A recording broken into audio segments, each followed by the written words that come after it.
Hey folks, this is Joshua Vanderkar with Plugin Pub, and I wanted to take a look at another slick plugin that integrates with Gutenberg. This is called Animated Blocks, and it does just what you think it may. It will take your blocks and animate them. So if I look at this post that I've created, preview this, it's pretty static here. But I can take one of these blocks and I can add an animation to it. So let's take this image here that I have, and if I go to my block settings, we will notice that there are animation settings that have been added.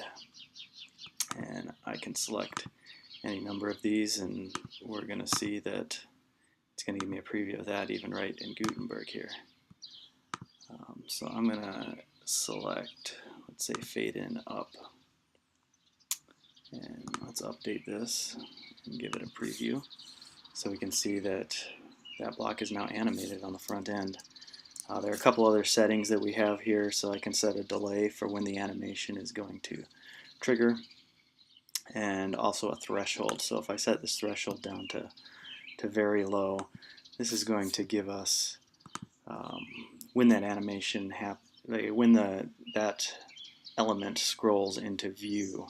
So 0 is going to be the top of the element. So as soon as that element scrolls into view, the animation will trigger after whatever delay you have set. Whereas if I set this to, say, 100, that should trigger at the very end of the animation. So let's preview this again. Did we get updated here? Let's see.